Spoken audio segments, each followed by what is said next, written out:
I'm the district attorney for Okmulgee and McIntosh counties.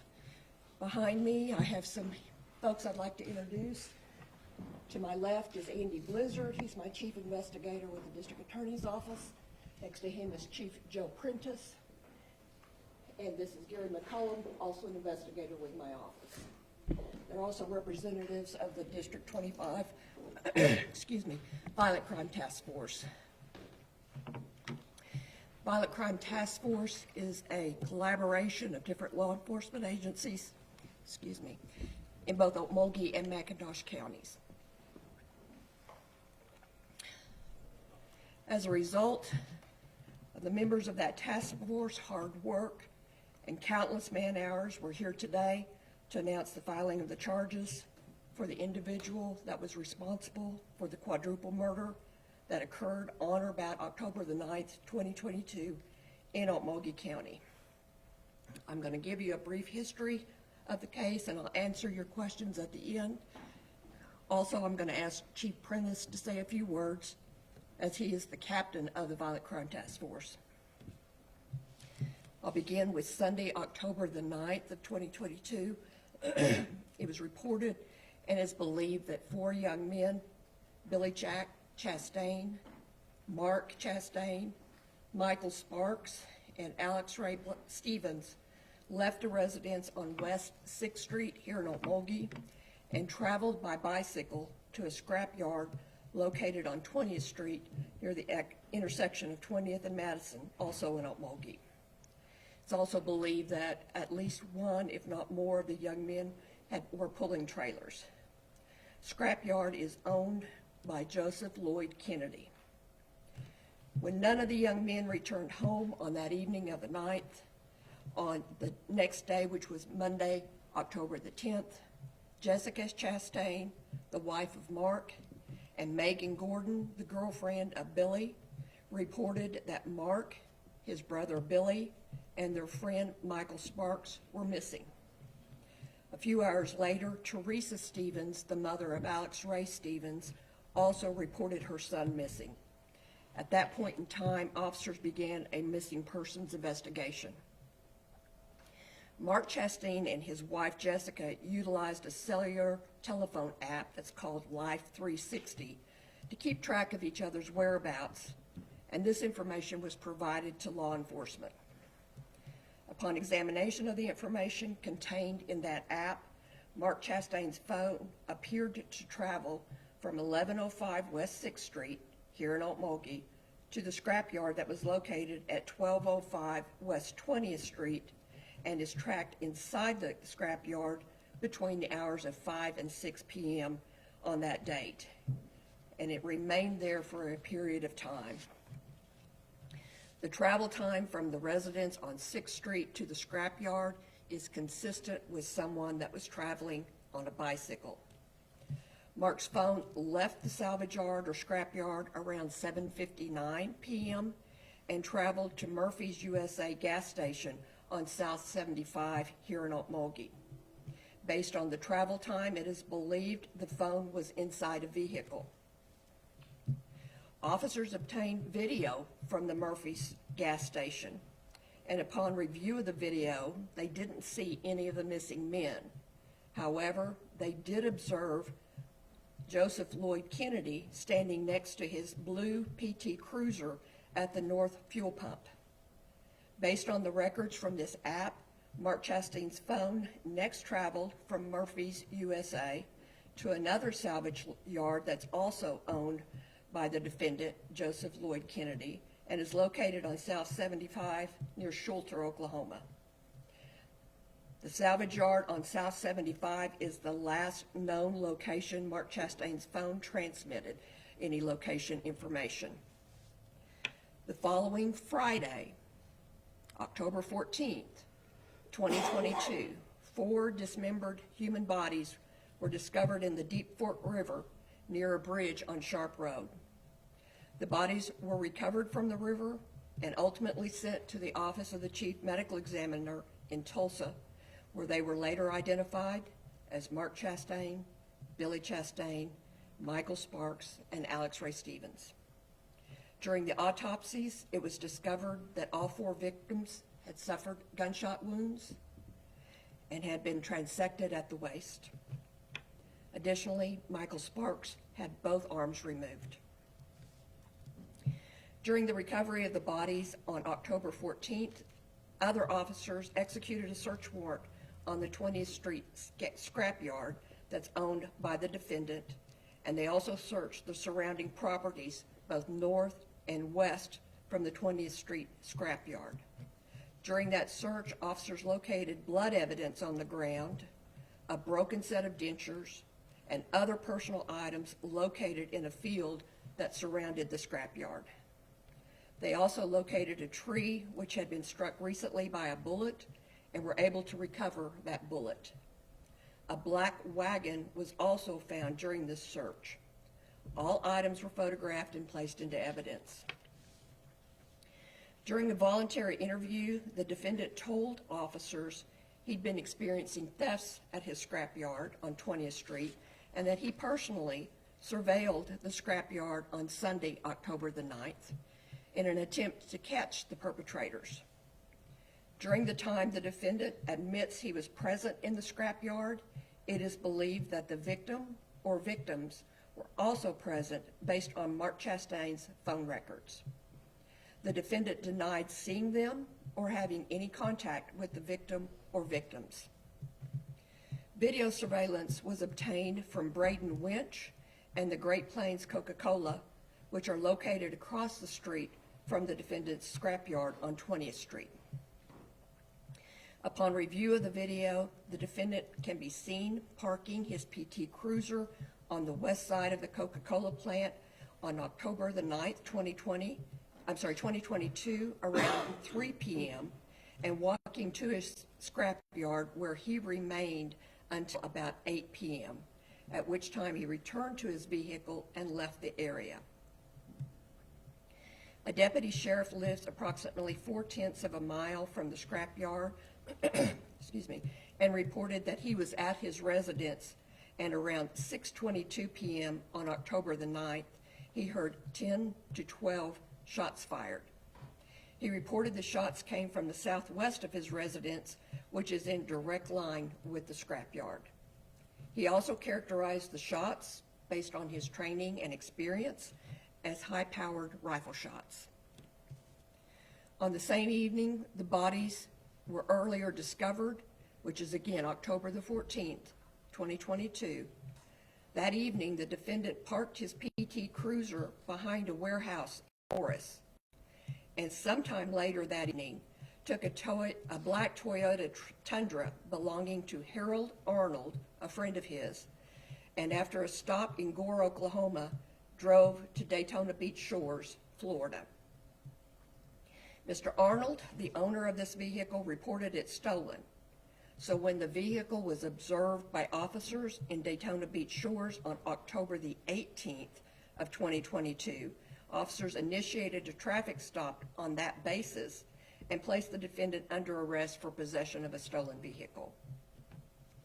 On Saturday, October the 15th, officers had returned to complete the search of the 20th Street scrapyard. This is the day after the bodies were found, and searched the scrapyard and the adjacent properties. On that day and during the sunlight hours, they located numerous 7.62 caliber shell casings in the same area near the tree that was struck by the bullet and near the area where the blood and personal items were located. The personal items are believed to belong to Mark Chastain.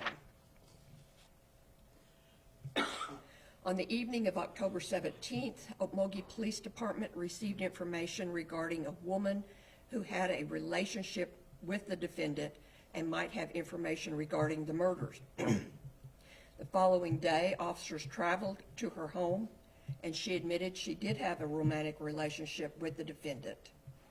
She reported that he came to her residence on 2 occasions, the first being October the 10th, which was the morning after the murders are believed to have occurred, and at that time she said he was acting very strangely. She said that he stated that he had brought to her a bicycle that he left for her son. She told officers that he again returned on Saturday morning, October 15th, which is the day after the bodies were found, and the day after he left his vehicle in Morris, and that he came around 3 a.m. She reported that he was very agitated and told her that he was leaving and she would never see him again. She reported that when she asked him what was wrong, he told her they were all against him and he lost it and he just started shooting. She said that he told her after he shot them that he cut them up. The woman willingly allowed officers to seize the bicycle that he had previously brought to her. On Wednesday, October 19th, Megan Gordon identified the bicycle seized from this woman as that belonging to Billy Chastain. Jessica Chastain advised Mark owned a wagon that was black with a yellow handle. Officers showed Ms. Chastain a photo of the wagon that was recovered from the property west of the scrapyard on 20th Street, and she positively identified the wagon as belonging to Mark Chastain. Officers continued to review video surveillance footage from the Coca-Cola plant and noticed that when the defendant returned to his PT Cruiser on the night that we believe the victims were murdered, October 9th, 2022, he returned to his vehicle around 8 p.m. He appeared to be wearing a different shirt than what he had on previously when he arrived at 3 p.m. Later in the footage, the defendant returned to the scrapyard at approximately 10:14 p.m. in a dark-colored Toyota pickup and parked in the same place at the Coke plant and walked away from the truck towards the north. At approximately 11:15 p.m., he can be seen returning to the truck and leaving and returning again later to the same spot twice during the course of the next 2 hours. The last time the pickup returned to the area was approximately 4:54 a.m. on the morning of October the 10th, and it approached from the west on Sharp Road, turned south on Madison where it turned around using the driveway to the Coca-Cola plant, and then drove north across the intersection where it appears to turn east, possibly into the vacant lot I've mentioned, which is Pine Properties, and it moves out of the frame of the video. Around 6:22 a.m. on the same morning, a vehicle, which officers believed to be the same vehicle and a pickup truck based on its light configuration, can be seen exiting the Pine property located west of the salvage yard and travel west on Sharp Road out of view of the camera. The location where the victims' bodies were discovered is a bridge on Sharp Road and located west and south of the intersection of Madison and 20th. Agent Lucas Keck of the Alcohol, Tobacco, and Firearms Division offered assistance to the Violent Crime Task Force. Agent Keck advised that analyst Mark Sonadecker was available to examine phone data that the officers received from Joe Kennedy's phone. Upon examination of the data, Sonadecker told Agent Keck that he had identified cell towers located west of Okmulgee that were accessed by Kennedy's phone, and that based on that data, he believed the only way for Kennedy's phone to have accessed those towers was for the phone to physically be present on Sharp Road in that general area of the bridge where the victims' bodies were discovered. A search was conducted of the Toyota Tundra pickup driven by the defendant on the night of the murders. During the search, blood was observed on the B-pillar located between the front and rear driver's side doors. Swabs were taken and submitted to the Oklahoma State Bureau of Investigation lab. Presumptive tests were conducted and confirmed the substance is in fact blood. Also, a search was conducted on the black Toyota Tundra, reported stolen from Harold Arnold, and was driven by the defendant to the Daytona Beach Shores, Florida area. A pair of Skechers tennis shoes were located in the bed of the truck. Upon visual examination, investigator Gary McCullum observed spots he believed to be blood drops. Samples were taken, and the samples and the shoes were submitted to the OSBI lab as well. Presumptive tests confirmed the spots were, in fact, blood. A photo of these shoes were shown to the defendant's wife, Sandra Kennedy, and she advised the shoes looked like a pair owned by the defendant. On November 1st, 2022, Chief Joe Prentice spoke with a laboratory technician with the Oklahoma State Bureau of Investigation, who advised that they had identified two separate and distinct male DNA profiles from the blood swabs collected from the gray Toyota Tundra.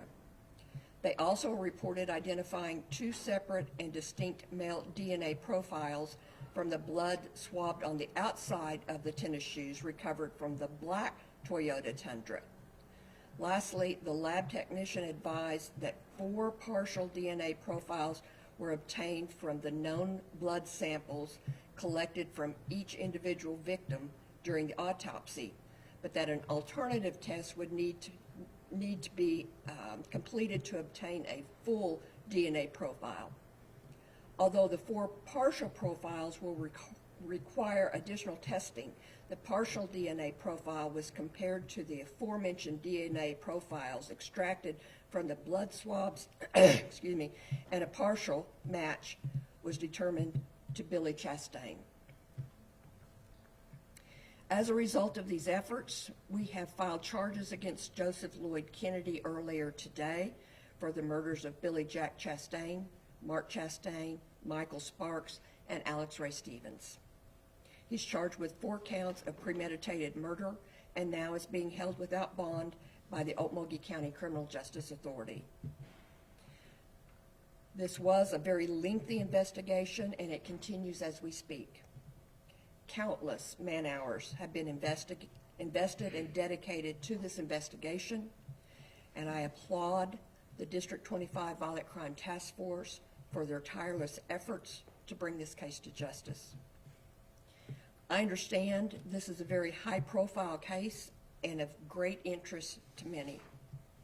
However, it's a case that needs to be tried in a court of law and subject to the rules of evidence, and not in the court of public opinion. The rules of professional responsibility limit the information I'm able to give out to those facts already a matter of public record. All other facts will be disclosed during the course of the prosecution of this matter. For your convenience, I have made copies of the information, the affidavit for arrest, as well as the arrest warrant itself, and they're located over here if you would like one. This time I'd like to turn the podium over to Chief Joe Prentice, and after that I'll answer any questions if you have any.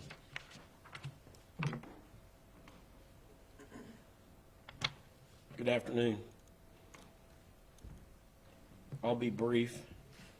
I just want to say that this has been a complicated and fast-evolving investigation, and to date, I can comfortably say that investigators have logged over 1,000 man-hours on this investigation. It's been a collaboration of work by multiple agencies to get to where we are today. The investigation is far from over, and we will carry on in the background as the criminal case proceeds. I'd like to take a minute to recognize all the agencies who've assisted in the investigation. With the District 25 Violent Crime Task Force, the Okmulgee Police Department, the Okmulgee County Sheriff's Office, the Okmulgee and McIntosh County District Attorney's Office, the Henrietta Police Department. All of those agencies are member agencies of the Violent Crime Task Force. In addition, I'd like to thank the FBI, the ATF, the OSBI, the Payne County Sheriff's Office, the Daytona Beach Shores Department of Public Safety, the Volusia County Sheriff's Office, the Volusia County State's Attorney's Office, Muskogee Nation Light Horse Police. Assisting with scene security and search and recovery efforts, I'd like to thank the Office of the Chief Medical Examiner, the Okmulgee Fire Department, the Oklahoma Highway Patrol, Wagner County Emergency Management, Okmulgee County Emergency Management, and the City of Okmulgee Emergency Management. I hope I have not forgotten anyone. If I have, I apologize. Thank you for your time. I'll take questions now if you have any. Yes, ma'am. Will you be seeking the death penalty in this case? That decision has not yet been made. Typically, we make that after we've had a chance to sit down with the families. So at this point, we haven't made that decision.